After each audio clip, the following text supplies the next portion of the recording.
Oi pessoal, tudo bem? Na aula de hoje a gente vai falar um pouquinho mais sobre ondas, mais especificamente a reflexão dessas ondas. Como acontece no espelho, claro, mas a gente vai conversar um pouco sobre ecolocalização. Você não viu um golfinho aí no começo do vídeo? Então, a ecolocalização é um processo que está relacionado à reflexão de ondas emitidas pelo próprio golfinho que ele usa para se localizar no mar, tá certo? Bom, pessoal, e quando a gente fala de reflexão, a situação mais comum da gente conversar é um espelho, onde a luz vem, bate no espelho e retorna.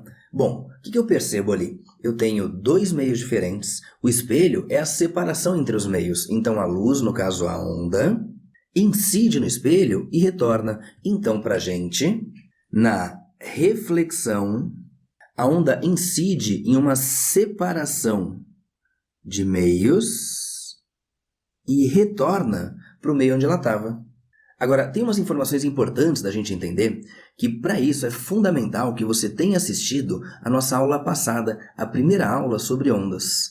Relembrando a equação que a velocidade é comprimento de onda vezes frequência, e sabendo que na reflexão a onda não muda de meio, a gente aprendeu que a velocidade de uma onda é caracterizada pelo meio onde ela se propaga, ou seja, na reflexão, o módulo da velocidade da onda permanece constante. Cuida, mas você usou ali a expressão módulo da velocidade. Sim, o módulo é o valor, porque a direção e o sentido eventualmente podem mudar na reflexão. Agora, frequência.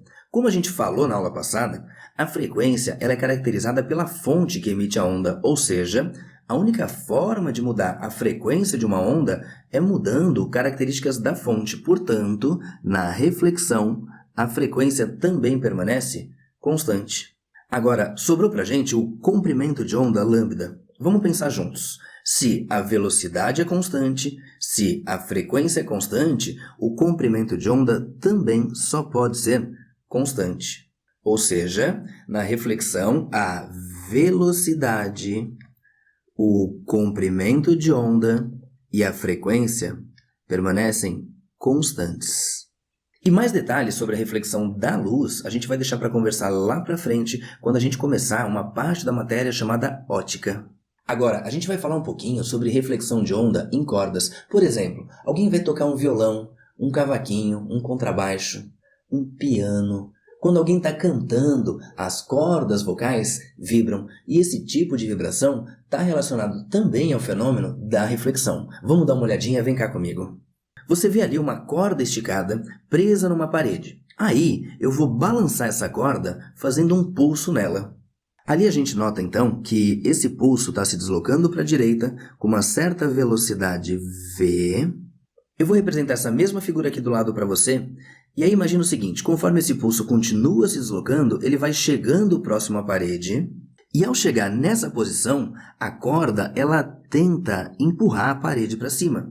E aí eu tenho um parzinho chamado ação e reação. Se a corda empurra a parede para cima, a parede empurra a corda para baixo. E aí, a onda na corda que chegou nessa separação de meios, que seria a junção da corda com a parede, vai refletir. E aí, como a parede empurra a corda para baixo, eu vou dizer para você que acontece uma reflexão dessa forma. E aí, a onda retorna aqui para a esquerda com uma velocidade com o mesmo valor que ela tinha antes de refletir. Mas por que o valor é igual? Lembra que a gente falou que a velocidade permanece a mesma porque o meio onde ela se propaga é o mesmo. E como a onda virou para o lado contrário onde ela estava, a gente diz que aconteceu uma reflexão com inversão de fase. Então, quando eu tenho uma extremidade fixa, a reflexão é com inversão de fase. Lembrando que velocidade, comprimento de onda e frequência permanecem constantes na reflexão. Agora, vamos olhar uma situação parecida, só que nota ali que a ponta da corda, que é a extremidade dela, está presa numa argola e você tem ali algo tipo um cabo de vassoura. Ou seja, agora eu tenho uma extremidade livre na corda. Então, eu vou pegar essa corda que está esticada e vou balançar ela uma vez, gerando ali para a gente um pulso. A gente percebe ali que esse pulso está indo para a direita com uma certa velocidade v. Aí eu vou representar logo ali embaixo para você a mesma situação. O que acontece? Daqui a pouquinho, essa onda já vai estar um pouquinho mais para a direita. E aí, quando ela chega na argola, eu vou representar para você numa outra figura. O que acontece é que a corda faz uma força nessa argola para cima e por isso a argola vai subir. Agora, por causa do peso da argola e da corda que está presa nela, logo depois ela vai descer. E aí, ao descer de volta, ela vai fazer com que retorne pela corda uma onda para a esquerda com a mesma velocidade de antes, porque de novo é a mesma corda. Porém, agora a gente percebe que teve reflexão, só que sem inversão de fase. Então, quando a extremidade é livre, acontece reflexão de onda na corda sem a inversão de fase. De novo, lembrando que velocidade, comprimento de onda e frequência permanecem constantes. Na aula que vem, a gente vai prender essa corda numa outra corda mais grossa ou mais fina. Também vai ter esse fenômeno da reflexão, só que lá a gente vai conversar também um pouquinho sobre a parte da onda que passa adiante, que passa para outra corda, para o outro meio. Agora, vamos falar um pouquinho sobre reflexão de ondas sonoras. Imagina que você vai lá, faz a prova do Enem, depois você vê o gabarito, fica feliz da vida, vai para um lugar aberto e grita bem feliz: "Gabaritei!" E ouve: "Gabaritei, gabaritei, gabaritei." E pensa: "Oba, todo mundo gabaritou." Não, pelo amor de Deus, nada disso. Na verdade, o que você está ouvindo ali é o eco da própria voz. Ou seja, você emite um som, esse som ele é refletido em obstáculos, prédios, paredes, montanhas e retorna para você ouvir o som que você mesmo emitiu, tá certo? E vamos dar uma olhadinha o que eles podem cobrar da gente nisso. Vem cá. Então vamos lá. Uma pessoa próxima do obstáculo vai emitir um som, esse som ele vai em direção ao obstáculo e retorna. Agora, se essa pessoa está a uma distância d desse obstáculo, uma coisa que você percebe é que o ΔX que o som percorre, ou seja, a distância total que o som percorreu, é igual a d para ir e d para voltar. Então é igual a 2d. E se a gente pegar aquela expressãozinha para calcular a velocidade, que é ΔX dividido por ΔT, eu posso escrever para você que a velocidade do som, porque é o som que está indo e voltando, é igual a ΔX. ΔX é igual a 2D, dividido pelo tempo que o som demora para ir e voltar. E aí, essa equação permite que a gente relacione a distância que a pessoa está do obstáculo com o tempo que demora para o som ir e voltar. E é assim que funcionam, por exemplo, os sonares dos navios, que eles vão detectar a profundidade do local onde eles estão passando. O navio emite uma onda sonora, essa onda se propaga até o fundo do local onde ele está passando e retorna. E a partir do tempo que demora para essa onda ir e voltar, é possível determinar com bastante precisão qual é a profundidade daquele local.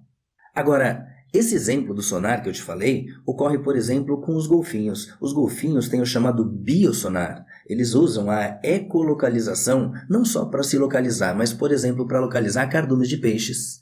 Eles emitem ondas sonoras numa faixa de frequência que a gente não consegue perceber. É na faixa que vai de 40.000 a 150.000 Hz. E os golfinhos, gente, conseguem detectar cardumes de peixes pequenos a até 200 metros de onde eles estão. Bom, e como isso funciona? Um órgão na parte superior da cabeça do golfinho é o responsável por emitir essas ondas sonoras que refletem em um anteparo, refletem nos peixes e retornam em direção ao golfinho. E essas ondas sonoras que retornam para o golfinho são captadas pelo seu maxilar inferior, transmitindo esse sinal até o cérebro do golfinho. E para vocês terem ideia, eles chegam a se orientar melhor no escuro do que nós, no claro, tamanha precisão do sistema de localização dos golfinhos. Mais um caso interessante que a gente pode falar é num exame de ultrassom, onde as ondas de ultrassom elas atravessam, por exemplo, o corpo da mãe e refletem na superfície do corpo do bebê, retornando para aquele aparelhinho que o médico passa na barriga da gestante, e a partir das imagens formadas com o exame de ultrassom, a gente consegue tirar informações importantes, como, por exemplo, se vai nascer um menino, se vai nascer uma menina, o tamanho dele, se ele está crescendo conforme esperado para aquela semana de gestação, enfim, várias informações bem preciosas para o médico e para os pais da criança. Bom, galera, deu para perceber que tem muito assunto relacionado ao nosso cotidiano, ao nosso dia a dia. E agora vamos treinar um pouquinho o que a gente estudou, vamos fazer um pouquinho de exercício. Primeiro exercício. Quem viaja para a Amazônia poderá ver o boto cor-de-rosa que, de acordo com a famosa lenda local, se transforma em um belo e sedutor rapaz. Botos e golfinhos são capazes de captar o reflexo de sons emitidos por eles mesmos, o que lhes permite a percepção do ambiente que os cerca, mesmo em águas escuras. O fenômeno ondulatório aplicado por esses animais é denominado... Como a gente acabou de ver, esse fenômeno está relacionado à reflexão do som, que gera um eco.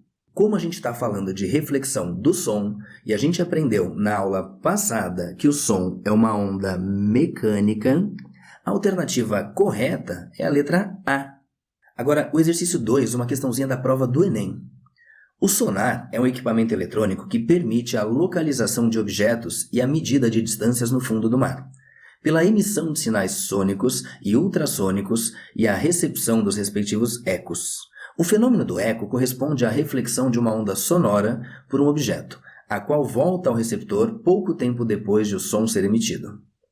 No caso do ser humano, o ouvido é capaz de distinguir sons separados por, no mínimo, 0,1 segundo, considerando uma condição em que a velocidade do som no ar é de 340 metros por segundo. Qual é a distância mínima a que uma pessoa deve estar de um anteparo refletor para que ele possa distinguir o eco do som emitido? Pelo que a gente estudou agora há pouquinho, uma pessoa vai emitir o som, esse som vai voltar e a pessoa vai ouvir.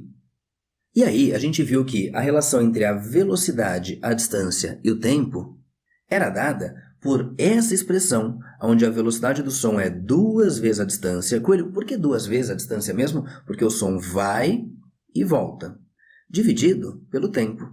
Então vamos aplicar esse conceito no nosso exercício. A velocidade é a distância dividido pelo tempo. Foi dado no enunciado que o tempo mínimo é 0,1 segundos e que a velocidade do som é 340 metros por segundo. Então, substituindo, eu tenho que a velocidade é 340 é igual a ΔX. A gente sabe que o som tem que ir e voltar, então é 2D. 2 vezes a distância que eu estou do anteparo refletor. Isso dividido pelo tempo, que é 0,1 segundos.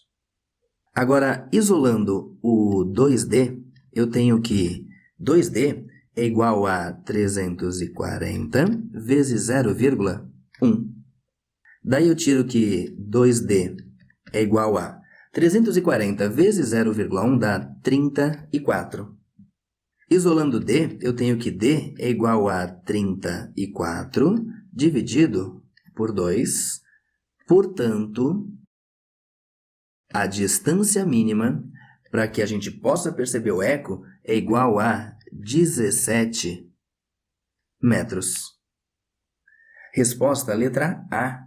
Exercício número 3. A figura representa a propagação de 2 pulsos em cordas idênticas e homogêneas. A extremidade esquerda da corda, na situação 1, está fixa na parede e na situação 2 está livre para deslizar com atrito desprezível ao longo de uma haste. Identifique a opção em que estão mais bem representados os pulsos refletidos nas situações 1 e 2. Bom, a primeira coisa importante é a gente notar que aqui é uma extremidade fixa e aqui é uma extremidade livre.